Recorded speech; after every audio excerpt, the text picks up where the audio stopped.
Well, what's up, everybody? Welcome into the Talking Heads YouTube. This is the second video of showing our faces. Yeah. This is new for us. We're normally hiding behind a microphone with no visuals. Yeah, still are a little bit, but I guess. I mean, Quinn hit his face the whole time last time. So. That is true. That is very fair. Yeah. Well, in this second video, we're going to kind of get into a little college football, and we're going to talk about teams, coaches, players, whatever that was overhyped coming into this 2021 college football season. So I believe Chase is going to start it off for us. Dang, we're only talking about this 2021 season? Okay, well, I'm not going to change it because I'm just going to kind of go back off of history here. We're going to go, you said teams, players, coaches, and a coach came to mind. I'm going to go James Franklin from Penn State. See, Quinn, you give me that facial reaction. Yeah. But it's a good team. But are they ever getting over the hump? He's had two great players. Trace McSorley was a very good Big Ten quarterback when he was there. Saquon Barkley, who is one of the best running backs in the NFL before his injury. Hopefully he still is post-injury. And he had both those guys there at the same time. He also had Allen Robinson. He did great things with Vandy, then took that job at Penn State. And he's done good, but he's never really gotten over the hump. He's done the good part of a 9-3, 10-2 season, but he's not Big Ten championship material right now with Ohio State and Michigan State still at the realm of it. Like he's like a fourth or fifth best option. Penn State's a fourth or fifth best option as a program in the Big Ten. That's why I'm kind of calling James Franklin a little overhyped. I'm going to have to disagree with you on this big time. When he came into a Penn State organization that was like in shambles, and he's turned them into, I would argue, the second best program in the Big Ten over the past 4 or 5 years. I mean, maybe Wisconsin's 2 and Penn State's 3, but they're definitely a top 3, and that was way better than where they were before he got there.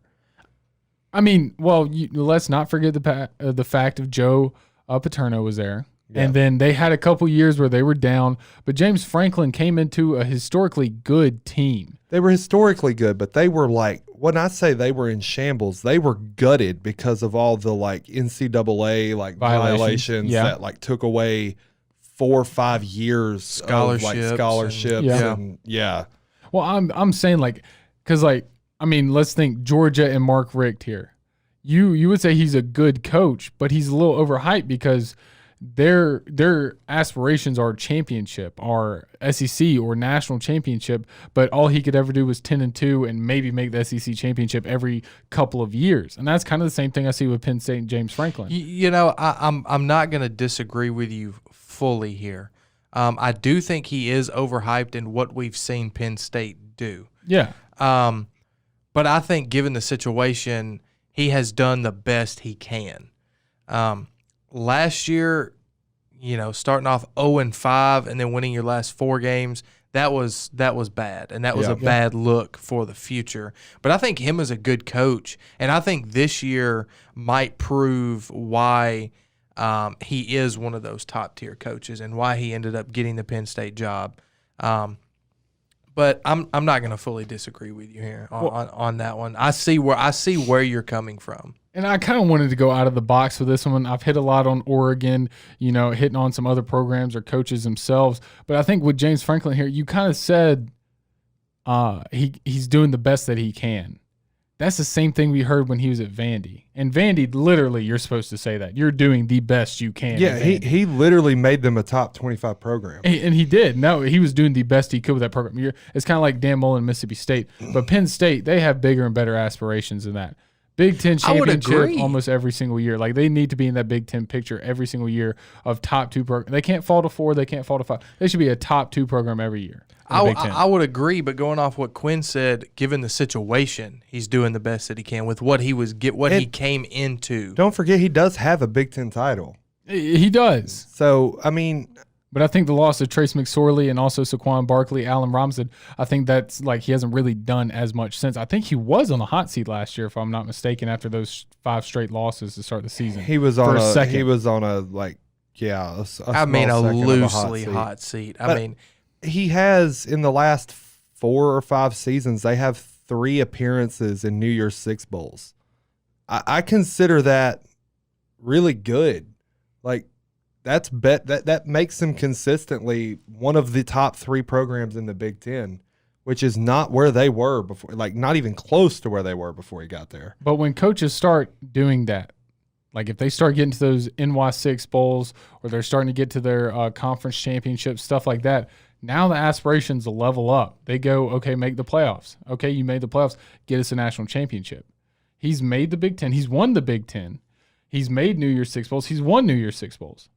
Now it's time to level up, and in his time, he's not done that. And that's my biggest thing is a little over. And I'm not saying like tremendously like get him out of there. He's a good coach, but a little overhyped. And I kind of wanted to go out of the box with this one. I wanted to touch somebody else there. So I'm also going with a coach for my overrated pick, and that coach is going to be Ed Orgeron.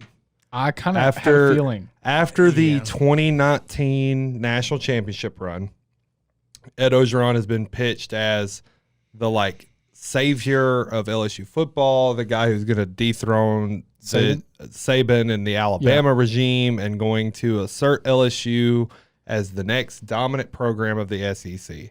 Since then, they played awful last year in COVID year, which, you know, whatever. You lost like your entire national championship run team, and it was COVID year, and no one was beating Alabama last year anyway, so who cares, right? Yeah. But now that I've seen them come out in week 1 this year, and they lost, but they didn't just lose. They got out, like they got physically manhandled by UCLA. Like UCLA was more physical than LSU, and that should never be a sentence that someone should utter. Like you were talking about Penn State has those aspirations of being a national championship team. Ed Orgeron's missing on the fundamentals of the identity of LSU football. Yeah. For the last like decade and a half, they have been maybe not the most physical team in the SEC year in, year out, but always a top 3. Yeah.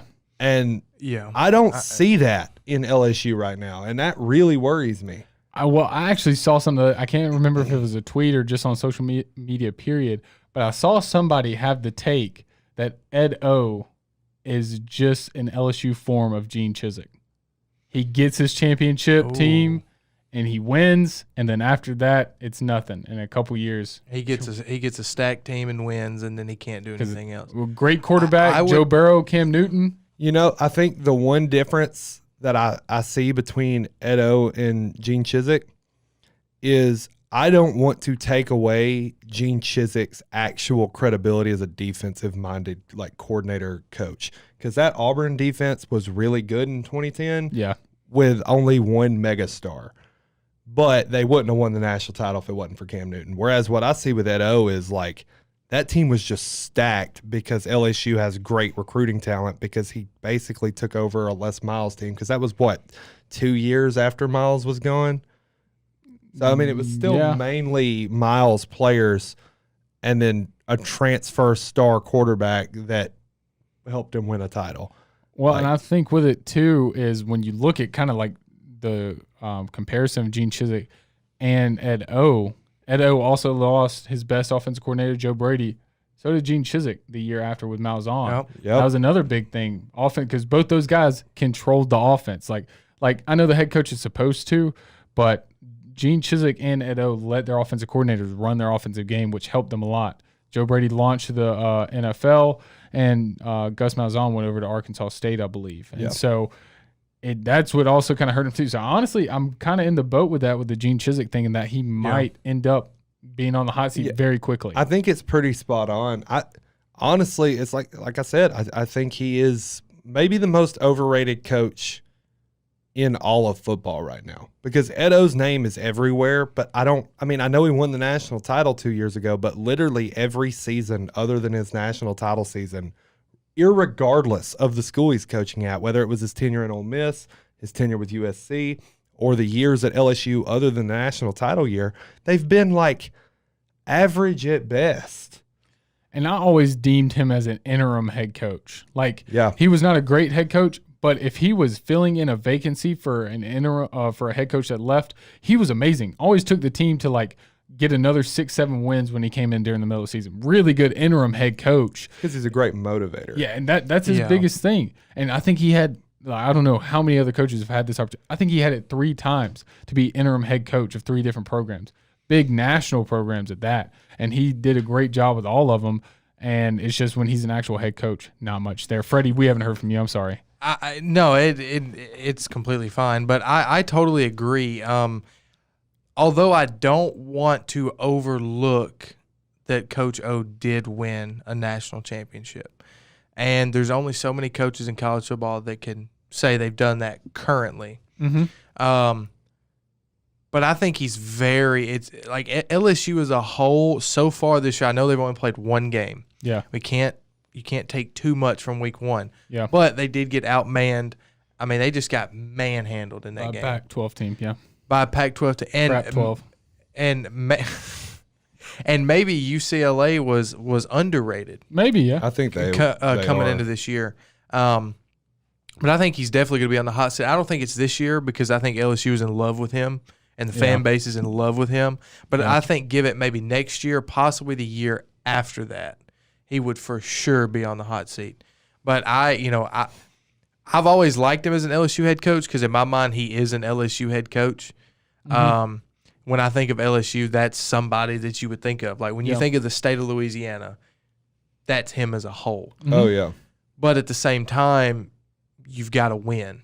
Yeah. And he did that in 1 year. Yes, he did. And I don't want to – and like COVID year last year, I'm kind of giving teams a little bit of a pass. Mm-hmm. I would not have fired a head coach after COVID year, not only because of the money, but because of the circumstances. Yeah. But the head coaches that did get fired have been on the hot seat for years, just waiting to pull the trigger. Yeah. So I'm not going to look too much into last year. Same thing with Penn State. I think Penn State is a really good football team this year. There's a lot of talent. There's a lot of talent at LSU. Yeah. Let's not forget that. I mean, it's still LSU. In the last decade and a half, they've put the only schools with more NFL talent is Alabama and Ohio State. Right. So they always have the talent. Yeah. And so I think, the quarterback situation's not great at LSU. And honestly, that's been LSU's kind of drawback, at least in my generation, is a really good quarterback. Mm-hmm. And when they got one, what happened? Yeah. They won the national championship. Yeah. And Coach O is a very defensive-minded coach, similar to Gene Chizik. And I think that's why they let their offensive coordinator do whatever they want to do. Yeah. Is because they just genuinely don't know that much about the game. Yeah. Or at least the offensive side of the ball. Now, moving on to mine is I used the term in the podcast, and McLovin thought this was hilarious, bamboozled.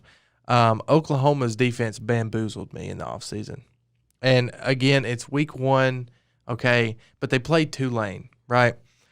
From 2 years ago to last year, they cut their defensive points allowed by 11 points. It was from 33 to 22.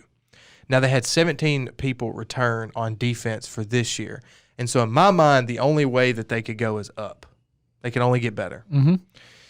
Well, I fell for it. It seems to be the same Oklahoma defense of years past, where they can't tackle anybody. They look confused. There's skilled players out there, but as a whole, it just seems like they're not really molded together. And I don't know if that's the coaching staff or it's the type of players that they recruit and get or the type of defense they're trying to play in an era that is not meant for it or what. Like, I genuinely don't understand why Oklahoma can't seem to get a defense together when they have a top recruiting class every single year. Like, it just doesn't make any sense to me. Well, I think I'm going to kind of disagree with you here, mainly because how do you overrate or overhype a Big 12 defense? I'll give you that. Because you really can't. Like, all they are an offensive conference. That's literally the Big 12. They're going to – Texas Tech, that's your prime candidate of just offensive production. They're going to put up 70 points. They're going to allow 68. That's what they're going to do. And that's – so Oklahoma, like, I don't think it's nothing new that they're going to allow those points. Like Oklahoma against LSU when LSU won the title. What was that, 67, 62? It was something crazy. It was bad. And so I don't really think you can overrate a defense, but I definitely agree with you with how – because Oklahoma, if you had to choose any, are supposed to be the best defensive team in that. Besides maybe Texas, maybe. I'd throw Kansas State's hat in the ring too, But if you had to choose one candidate for that, I think it would have to be Oklahoma. And the fact that, they did cut down their production last year for points per game and stuff like that, that should have been a big thing. And maybe it was literally because if people that watch this don't know or somehow don't know, Hurricane Ida, the state of Louisiana, maybe Tulane came out and said, you know what, we're playing for the state of Louisiana, which I wholeheartedly believe because almost every Louisiana team, aside from LSU, came out and played their heart out and did really well against almost every team they played against. So maybe that's a factor. Maybe, you'll get back to not being bamboozled, Freddie, and you'll feel better in the weeks to come. But I think right now you can't really overrate a Big 12 defense because I think all of them are subpar at best. And I want to clarify something. When I say they had 17 defensive players come back, I mean players that played and are now seniors. So they've been there a while and they have the experience. Wow. That I just want to correct myself there. Okay. So for me, as far as whether I will say this, strictly going off week 1, I would agree that they're overrated. However, I'm going to go underrated by the end of all of this because I think when you look at the game against Tulane, they came out early, got punched in the mouth. Then they were playing an extremely competitive, great game of defense in the second quarter. Then they slacked off in the third. But in those last 2 quarters or so, they were giving up a lot of big plays to Tulane, and it's why Tulane was scoring. Mm-hmm. In moments, like those pivotal moments of football games, like it's 3rd and 4 and Tulane's dropping back to get a pass, Oklahoma got a sack and got Tulane off the field. Like when they needed the defense to step up, they did. Mm-hmm. Like we said, for those of you who don't listen or haven't listened to our podcast from earlier in the week, Lincoln Riley teams start slow. It's something they've always done. So I'm holding off a little bit on completely judging this Oklahoma team until right around the Red River rivalry. And week 5-ish. Right. And you said that they got to stop when they needed to, and that is true. However, when you play a team like Iowa State or a Texas, when you're going to be playing tough all game long, are you going to be able to do that? That's true. Because they took a lot of plays, a lot of the explosive plays, it seems like they may have took off and just thought, we have the players, we have the talent, we can stop them. And then they get in those situations where, okay, now we have to lock in. Yeah. But are they going to be able to do that for the entire football game? One thing I want to point out is how did you say that without getting your tongue twisted? The Red River rivalry? Yeah, how are you not getting your tongue? I just wanted to point the Red River rivalry. Yeah, it just Red River. Yeah, dang, he tried. I've never been able to say it without getting my tongue twisted. You just said tough. It so clearly and beautifully. Especially as he said it fast. But yeah, I just wanted to add that point in. Sorry, Freddie, continue. No. I'm good. That was all I was going to say.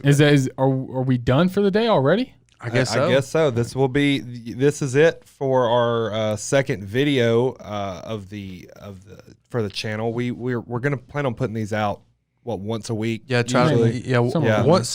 videos like this once a week, and both podcasts will also be on the channel throughout the week. So you're looking at 3 videos a week. Hopefully.